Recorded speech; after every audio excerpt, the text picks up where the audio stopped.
encounters and a word that was given to her about this pit and where it is and the depth of it. And I've done some reading and study on it myself.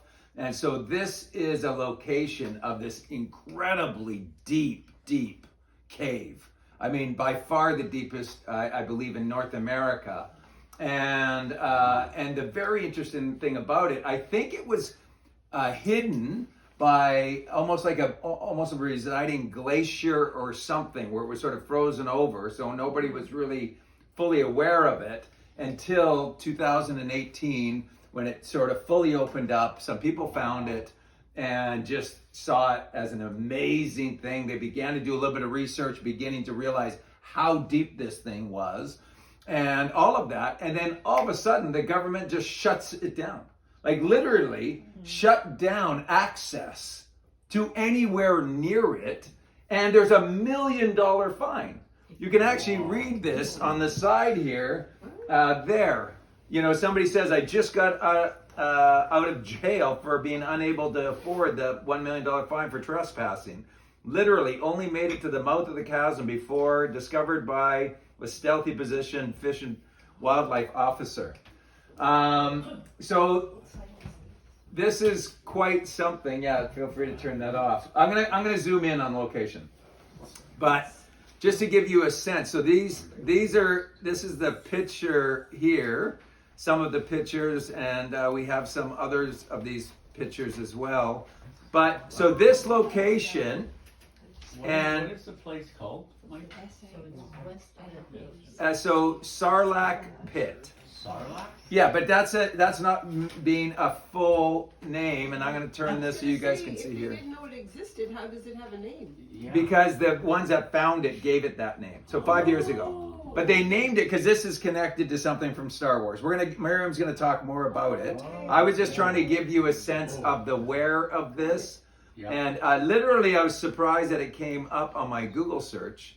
And then as you zoom in, let me come out a little bit, but you'll see the waterways all around here. And you're going to see waterways that go into this thing. And again, the depth of it, so it would go out into other areas. We've been talking about the importance of dealing with water over water. And again, Miriam will talk more about this. But you'll see here, so you'll see the highway 5, highway 1, I believe. 1 and 5 continue here.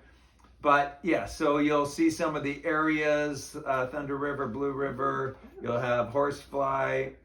So here's some of the areas of where it is, but it's obviously very secluded area.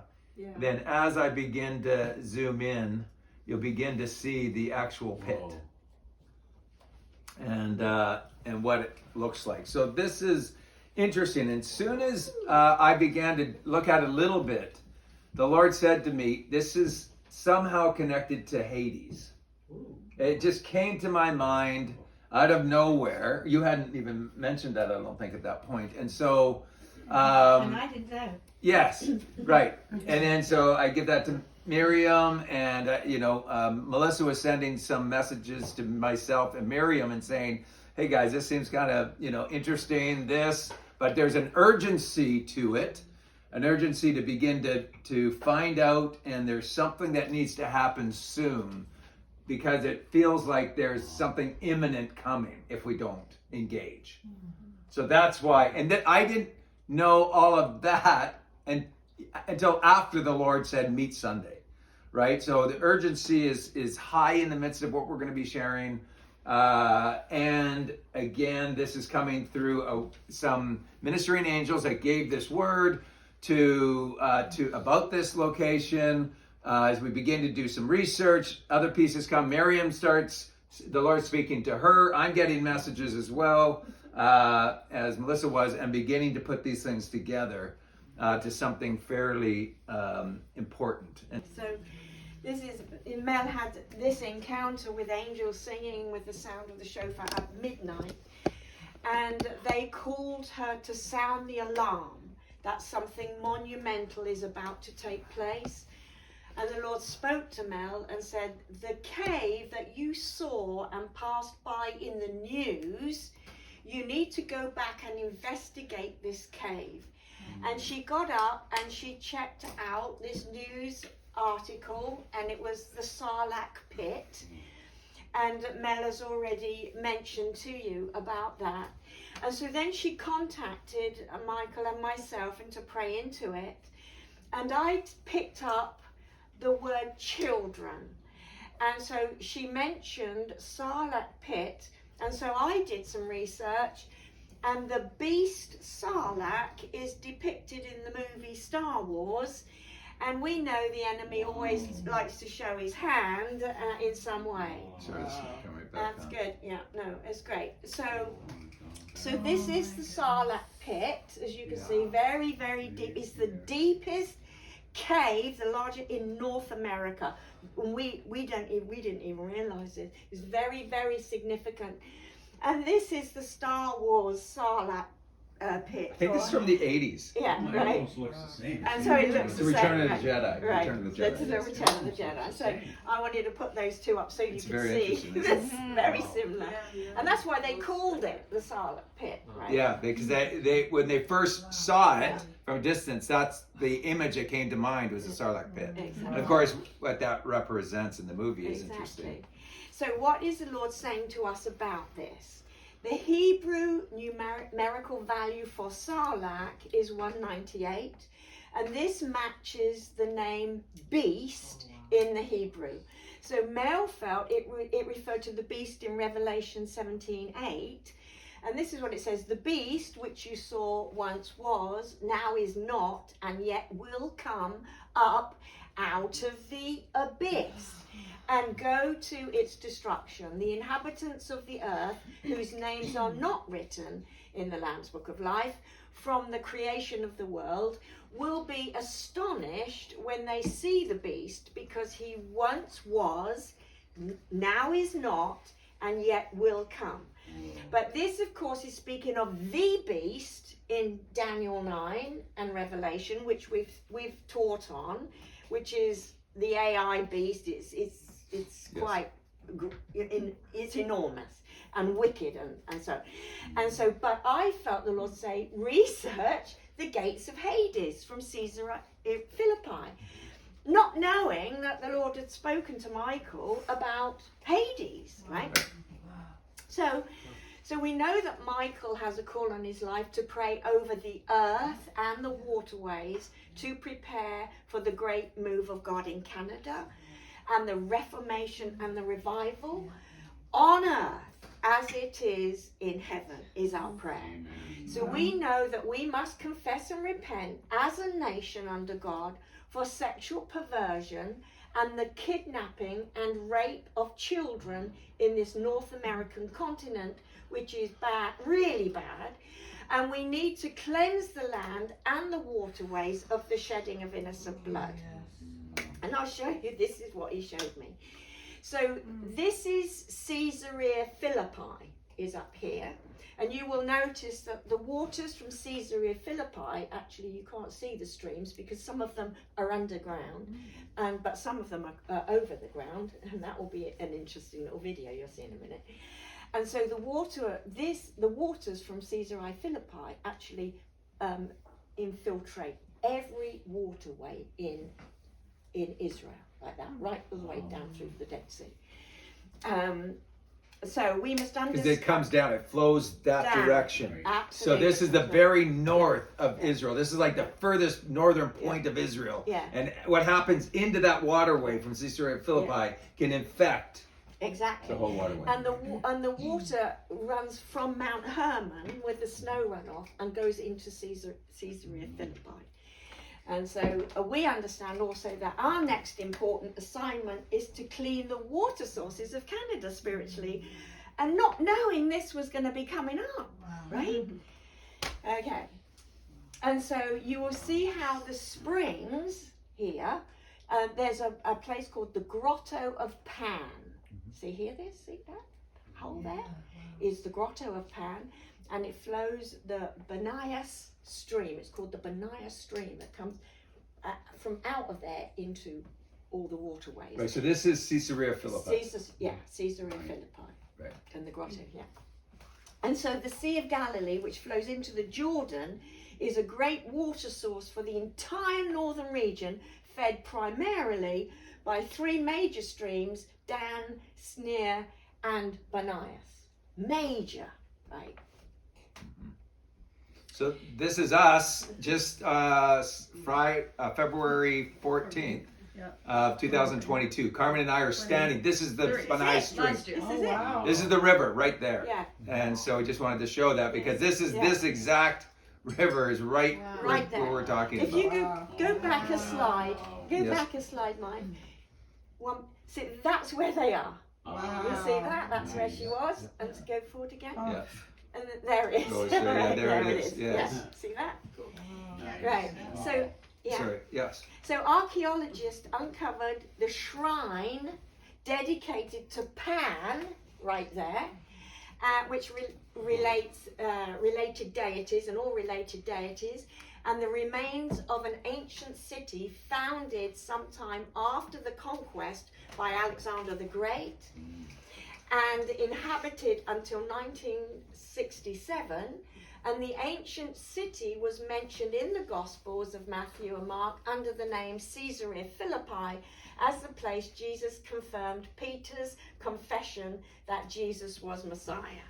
At this place. Okay. So do you know what's very interesting? The Lord just showed me this morning. We were there, so I'm going to just move to a video when I speak just into the passage that we're going to engage in for a moment, and then Miriam will read the whole passage. But the Lord said to me this morning, do you realize how key that day was? And I'm like, okay, well, we were there, and I didn't fully understand the whole Hades and Pan, which we're going to get into. But he said, you know, you went straight from there to Mount Carmel, where Elijah took on the prophets of Baal. He said, I had you beginning to understand that in that very day when you're in this place of Pan and the evil we're going to be talking about by Hades, to Mount Carmel, of where I drove in a spike, built an altar of 12 stones, and declared the authority of God over the evil of all of that land as I stood in that high place of Mount Carmel, speaking through all of that. So this is us there. So we are in this amazing place. But look at that pit.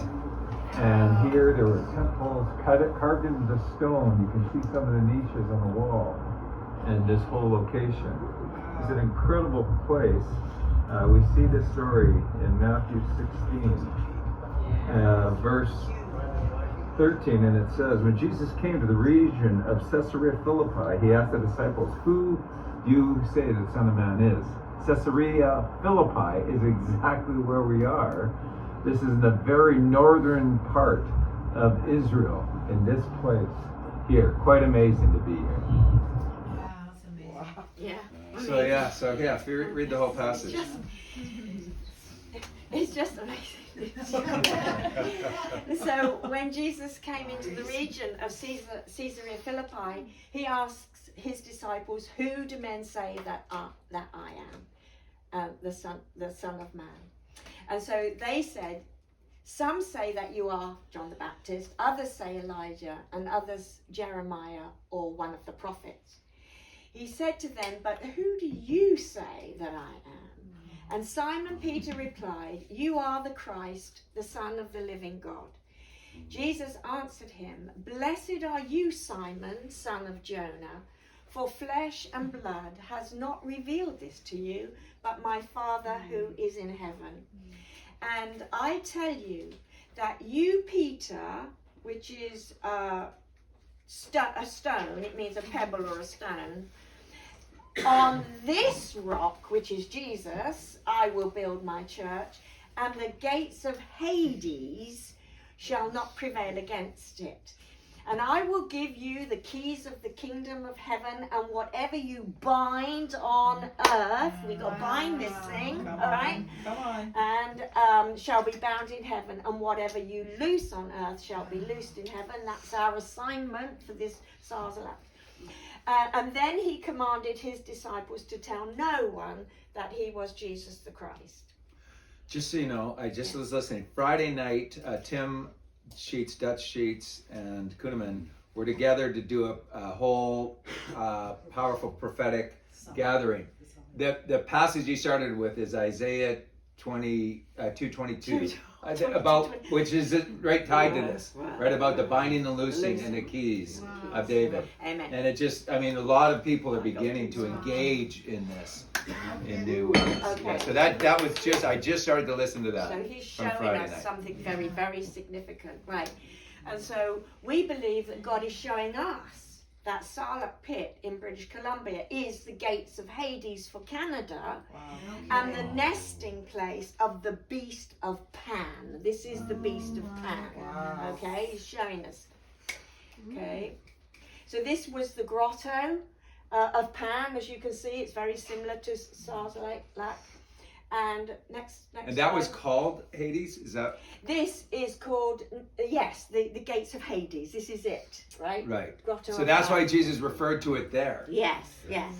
And I think I've mentioned it in the next slide. Okay. So I'm just showing you. Yeah. Here we are standing right there where we're talking about all of this. We were right there in the midst of this. And again, that was February 14th of this past year, almost a year ago. Yeah. So And so this is Caesarea Philippi during Jesus' time when he brought the disciples here to teach them something. And he has brought our attention here because he is teaching us something today, right? He said, I want you to see this.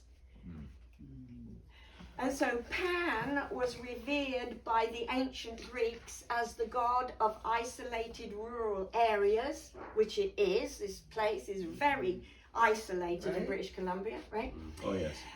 Music, goat herds, hunting, herding, of sexual and spiritual possession, and of victory in battle, since he was said to instill pan, among the enemy. The Greek kings built a cult center there in the 3rd century BCE and took control of Phoenicia, Galilee, Samaria, and Judea until the Maccabeans revolt. And we taught you all about the Maccabeans, right? Because they slaughtered a pig and put it in the temple. And because they didn't want to come under all this Greek stuff. And it was these Seleucids who built this pagan temple dedicated to Pan, at Panias they called it. So I took these pictures while we were there, and you can see, right? It says right there, the Temple of Pan and the dancing goats, right? And you have all of these. So these are pictures Carmen and I took there. Well, Carmen takes pictures of signs, so Carmen took this picture.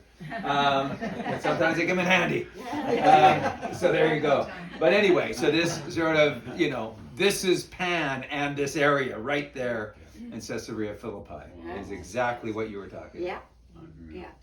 So the worship of Pan sometimes included ceremonies involving drinking, sacrifices, and ecstatic rituals, including nudity and sex. And this worship usually took place outside the city walls, in caves and other natural settings. And that was a quote from this guy who is the excavation project manager of Caesarea Philippi. So that's what. So in Greek mythology, Pan is the god of flocks and herds and wild animals, and resides in the utopian setting of Arcadia. He is often depicted as having the hind quarters, legs, and horns of a fawn or satyr. Because of this description, his Roman counterpart is often said to be is Faunus, who has a similar function within Roman mythology, whilst there are many characteristics distinct to Pan here, and these are the three. So his affinity with nature, Pan's sexual powers, and Pan's ability to create panic. It is interesting to note how these characteristics and the Pan figure as a whole evolve within children's literature, right? So Peter Pan, and how they often convey key themes and anxieties surrounding the growth and development of children. And so you also have the Pied Piper, which is a pan pipe, that gathers all the children. So let's go into the next. And so Pan then is perhaps as old as the oldest god of nature and indeed may well be the same God as they share a resemblance. And I am, of course, speaking of the Green Man. Have you ever heard of the Green Man?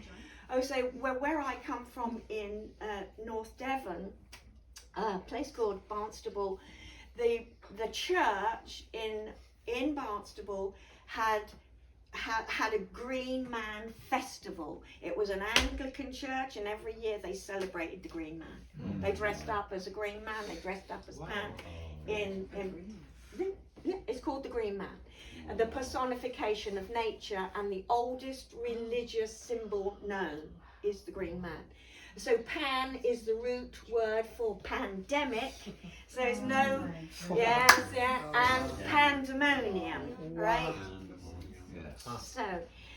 So sexual perversion, the most elusive of all the gods, is a half human, half goat deity known as Pan, a nature god. Pan is usually depicted with the legs of goats and horns and carrying a pan pipe.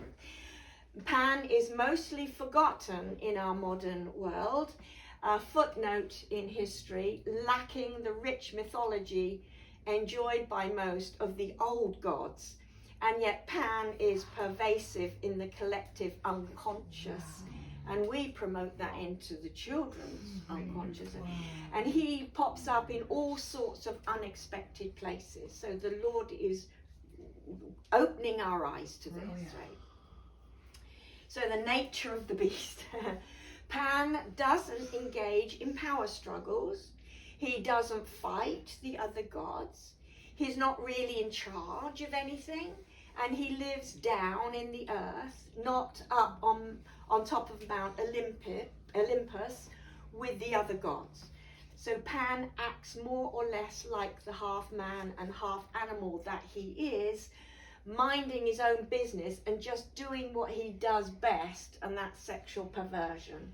So notably, Pan doesn't fight, yet if threatened, he lets out a scream so fearful that it induces panic, as in Pan, the origin of the word, in all who hear it. I think it's worth noting that many animals roar to scare away those they consider a threat or to express their displeasure. So we will hear some roaring when we deal with this. So this is Pan, that's his face, Pan. And then this is a statue installed in the Satanic Temple. And as you can see, it's the goat and the human body with the children either side. Wow. So his focus is on the children. That's the Satanic Temple in the United States. In the United States. Yeah, that sits right there. Right there. That is in the temple. And where is that? In the United States. Yeah, I'm trying to remember. I can't remember the state. You can look it up. It's easy to find. Yeah. And so this is the Baphomet in Freemasonry. So when you've gone through all the 33 degrees, you find out that you're not worshipping God and doing kind things and being benevolent to people. This is who you are worshipping. This is the Freemasons don't know it, but they are worshipping the Baphomet, which is the goat, as you can see. And so this is a gay man dressed up in a fancy dress. So homosexuality is also involved in all of this. Pansexuality. Pansexuality. Yeah. It's all, That's what that's called. pansexuality. Yeah, it's actually a term, isn't it? Yes. Pansexual, that's everything. That's Yes. it. Okay, so Yeah, it comes from this. And see, this is fueling Yeah. what we're seeing across Yes. this nation. Yes. And the insanity when people have lost their mind, when a premier says you shouldn't get your body altered till you're 17, somehow she's crazy. Like, where did we lose our senses? Stopping children from mutilating themselves, and somehow she's weird. Like, you gotta realize the perversion of a society to think she's crazy, to do something that only is common sense, right? But you gotta understand, this is fueling this. Yes. This is what's fueling the insanity, and that's what we're beginning to understand towards through these children. last few days. I mean, this is a lot in a few days. This is unreal. So Pan has, I said, goat's legs and horns, meaning it's using Capricorn, the Capricorn symbolism in the months. That makes it one of the oldest myths, dating from 20,000 BC. In fact, it's right at the beginning of the current Platonic year, as we are just moving into the age of Aquarius that Michael has already spoken to us about. But Capricorn is just before Aquarius in the months, and that's where we are right now. So God is exposing this for us now before we move into the age of Aquarius. So allegedly, as you can see from this face, Barack Obama dressed up as Pan, or the Baphomet in Freemasonry, whilst promoting the New World Order when in office as President of the United States of America. Now, I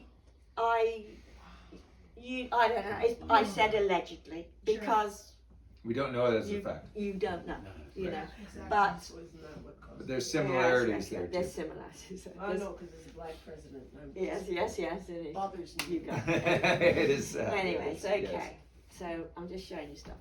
Yeah. So the New World Order, these pagan devils are trying to change the order of what comes first and what comes last.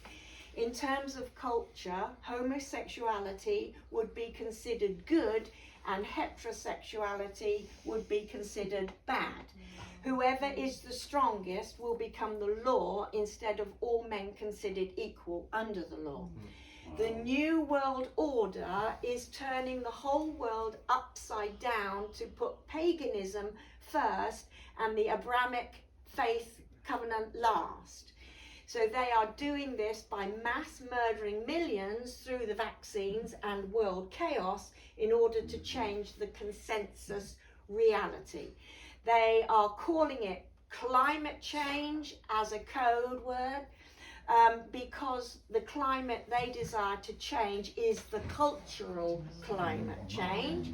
They want to open all borders to where paganism, homosexuality and witchcraft is legal everywhere, and Lord Yud-Heh Vav-Heh's law is overthrown.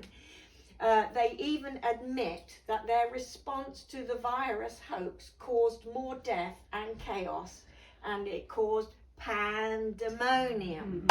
So gay is the New World Order. Sexual perversion. Sexual perversion. That is the New World Order. So Pan is the paedophile god of the New World Order, and his target is the children and to worship nature as well. So these two things you will see. You must make a connection to what it is they're doing. Okay. Yes.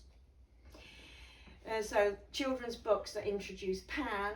Two of the main characters most associated with Pan is his affinity to nature because of his position as god of the wild and with children. This is particularly evident in Barry's book, Peter Pan, as Peter, who is obviously the Pan character of Barry's fiction, often resides in settings dominated by nature, such as Neverland. Mm-hmm. Which relates to Epstein's Island. Yeah. That's where you're going with this? No. Yeah, oh. But there is. So I'm linking Pan now to the worship of nature and paedophilia.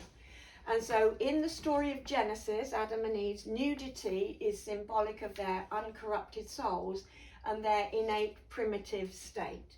It is only until they have gained wisdom through the biting of the apple of knowledge do they begin to cover their nudity, symbolic of humans transitioning into civilized beings.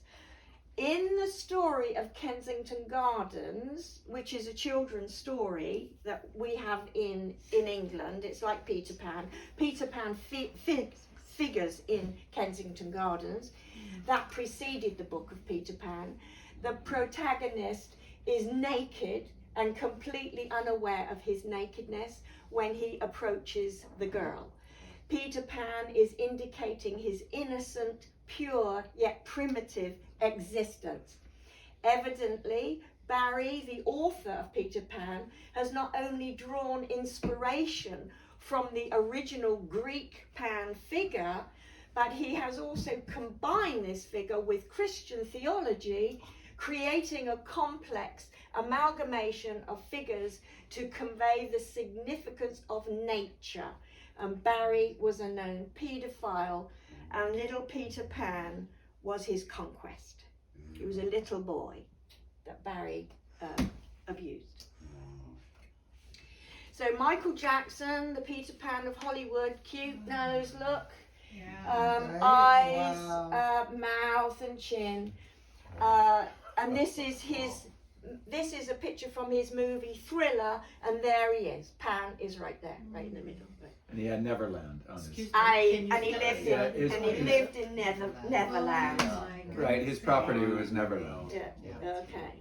He called it Neverland. Yes, and he was accused of a lot of stuff. So why am I telling you all this? So Michael, who has been challenged by God to pray throughout the land of Canada, spiking the borders and uncapping wells of revival, now has been instructed to cleanse the waterways of Canada spiritually. As we saw in Caesarea Philippi, the waters from the Pan grotto contaminated all the water sources in Israel. So in the same way, the Sarlacc Pit, the deepest cave in the whole of North America, which represents the gates of Hades for Canada, must be cleansed of the activities of spiritual Pan, luring children into his lair. Our next assignment is not only to clean the water sources of Canada, but to confess and repent of sexual deviancy and the trafficking of children hidden away in caves and tunnels in North America to support the work of the Sound of Freedom. Now, when Michael went to see the Sound of Freedom, it was only a couple of months ago, he came back, he could hardly speak because how it had impacted his life. And so the Lord was already preparing his heart for what had to be done. Now, we can't all be going out rescuing children, but there is a man that does. But what we do is we prepare the land and we break the power of this spirit that is over North America, and we bind it down. We strongly bind it down. And so that those that have been called to go out and save the children are actually free to do that. So that we release the land. Yes. So when my people called by my name humble themselves and pray and seek my face and repent from their wicked ways, then I will hear from heaven. Then I'll forgive their sins, and then I will heal their land. And that's our mandate, to heal the land so that God can raise up those that need to do the rescue. So next slide. Yeah, and I think in the midst of that, of course, there's an obvious revelation. We are in the year of the double open door, meaning that those things hidden in secret, that their doors will be open. Right? The opening of the caves, the opening of the doorways, Right. that the lies that have been hidden in secret will be opened. And I think that's what Mel saw, that the Lord was warning her there's something major that is going to be exposed, and he wants us to be Or the prepared. possibility of happening if we don't begin to engage. If we don't deal with this problem. Okay, my last slide. And so this is the Sound of Freedom.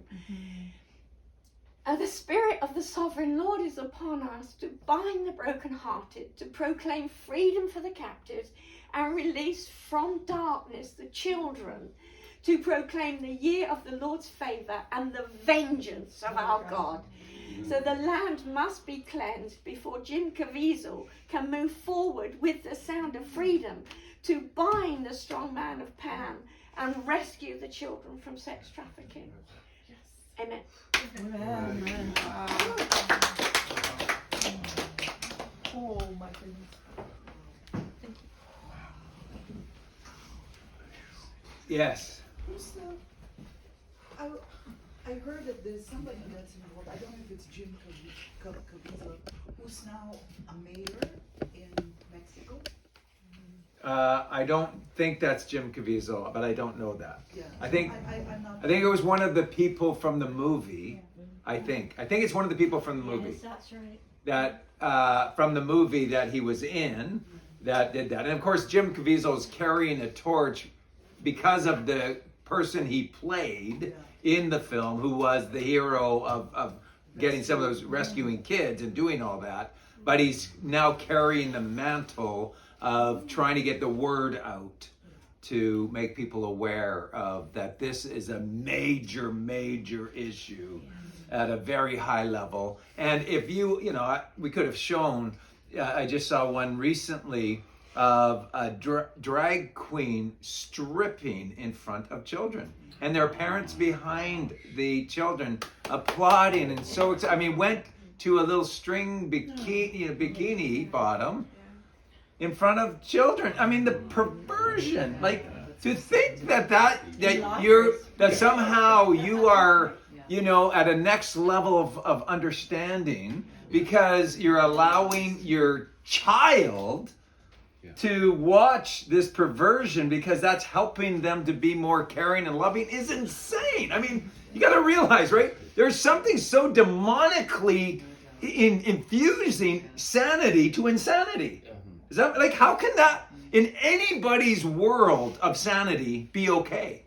Except that you're being made, their minds are literally have been captured under this perversion of Pan. Does that make sense? Like this, to understand that level of perversion and understand what was going on the land in Israel from that place of Pan, of this celebration of the wickedness, then you begin to realize of these temples that were set up for sexual encounters on altars, right? Like there's so much that we need to understand in the midst of this, that we must cleanse the land of this evil. Does that make sense? Yes. Even when they say climate change, now you can see what it actually Right, is. cultural change.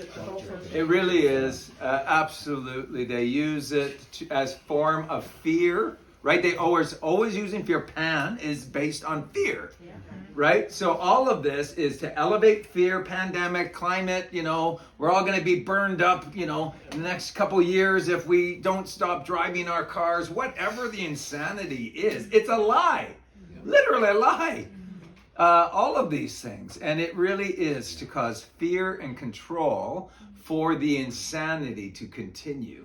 And we must speak clearly. We must begin to decree and declare against, about these things and to heal the land. And it just occurred to me. Ever heard of the book called The Emperor's New Clothes? Yes. Who was the one that There was a opened child. everybody's eyes? Okay. Yeah. It was a child, okay. So what are they hiding at Sarlacc Pit then? Why did they? Well, there's Exactly. right. What's going on there? Right. Why are they? I mean, to go anywhere and to say not $2,500 fine or that's pretty normal for trespassing.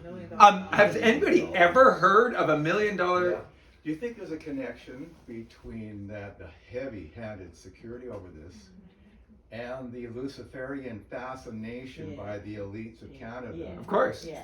Yeah, I mean, they just can't help but be true.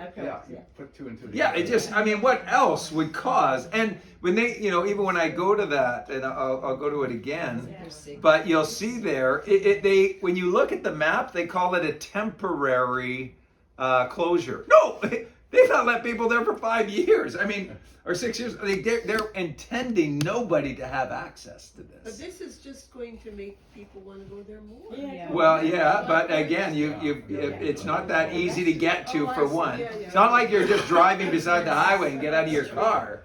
I mean, you've got to make a huge attempt to get to this place. Miriam and I started talking about flying over top, possibly, or whatever.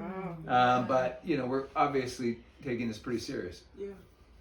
One thing that you can see here is that the enemy is using the same principles that's in scripture about renewing the mind. Right.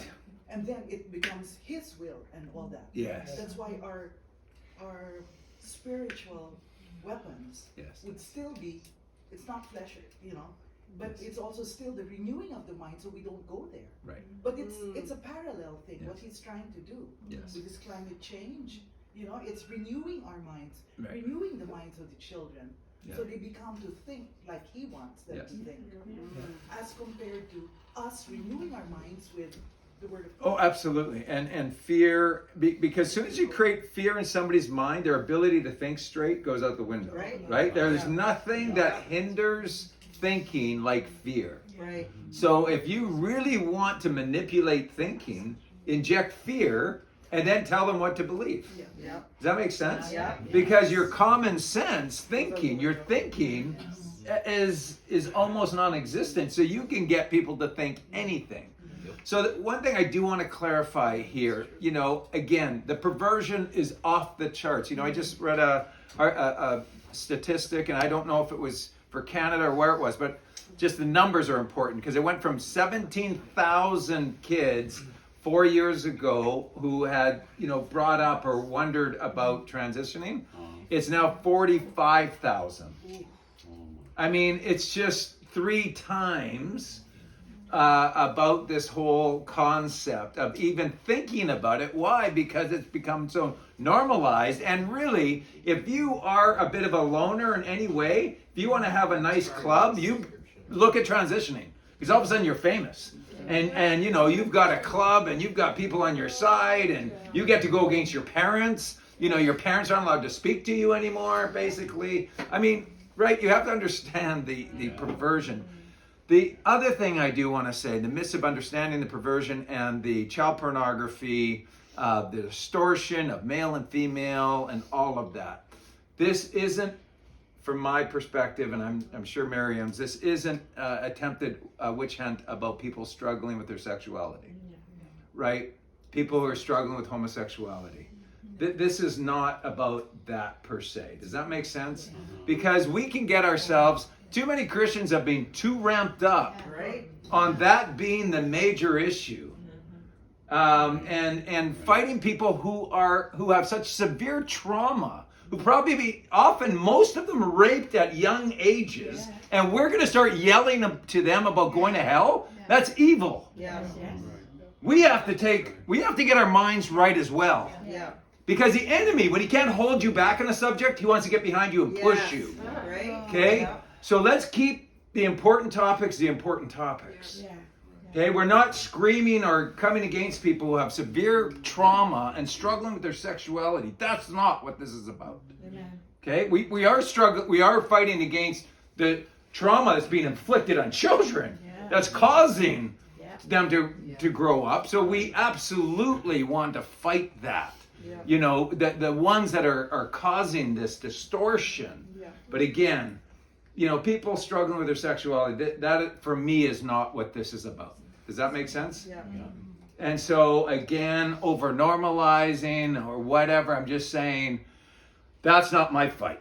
But my fight is clear as far as the children, the perversion of children, the books that are being used, pornography in our elementary schools, that's rampant.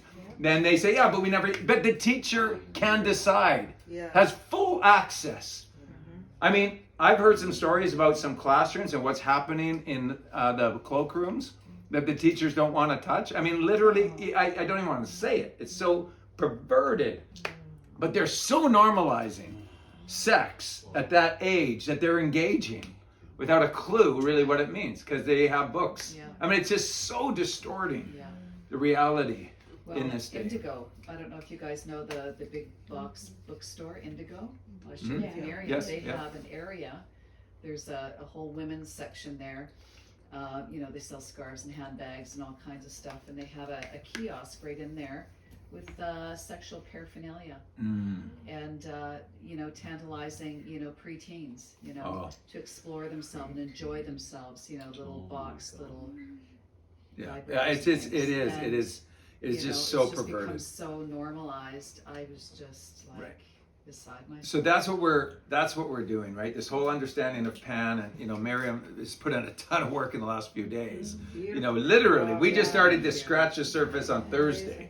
So what we just got, I think, should be shared far and wide in this understanding of Pan. Now, so we get that. That's easy. You know, this pit and the connection, I don't exactly know what that is. I know when I heard about it, and the Lord said to Hades, and that's why we were talking about Caesarea Philippi, where Pan comes from. I mean, just make that connection, right? I mean, it's just incredible that as I looked at these pictures this morning, and there is Pan, you know, the temple of Pan. It's clear that the Lord is speaking in this. What's happening on that line, I don't know, but what they don't want is probably cleansing, taking authority. They just, whatever is being fueled somehow there, I don't even know exactly what that means. They just don't want anybody to have access. And so, anyway, it is. In a helicopter. Well, yeah, we're talking about some of these things for sure. And so that's where Jesus said. He said, "What at Caesarea Philippi, whatever you bind on earth is bound in heaven." He took the disciples there to see it, to see the depravity that was going on there, because it's way out of Galilee, and so he needed them to see. And he said, "But on this rock I will build my church, and the gates of Hades will not prevail." Right. And so he's not talking about hell. He's talking about Hades, and we don't understand the difference between the lake of fire, hell, Hades. We've not done a study on each of one of those and what that really looks like. Right. The outer darkness is another one. What does that all mean? Right. Right? We don't know. We too easily group all those things together.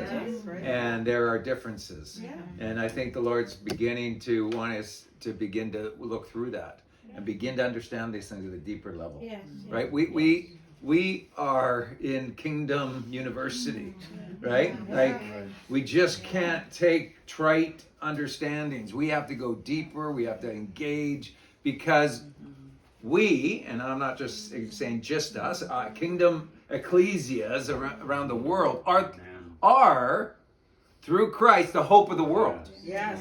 That's right. I see it no other way. And my teaching, that's exactly what I believe. I'm not going to sit here with all this knowledge and go, Jesus, come save us. No, I'm going to pray for empowerment, and I'm going to pray for direction. Absolutely. But I'm not begging Jesus, and he's like, I've empowered you. I've given you the keys of the kingdom to bind and to loose. Yes. Have we been doing this? No. We haven't been. May we begin to understand our identity, to begin to change these things for the kingdom. But you do need to have the authority when you are binding principalities. Yes. It's not for just any of us to do it. Right. As a group, we... And I wouldn't. I know Michael has the authority and the mantle to do it, because he's shown us, he's witnessed that the Lord has taken them across the nation. But he's using each and every one of us to be part of this revelation of how to pray in the land. And because the land must be healed before the people are healed. And that was my point about India and the little boy. The Lord showed me these things. Right.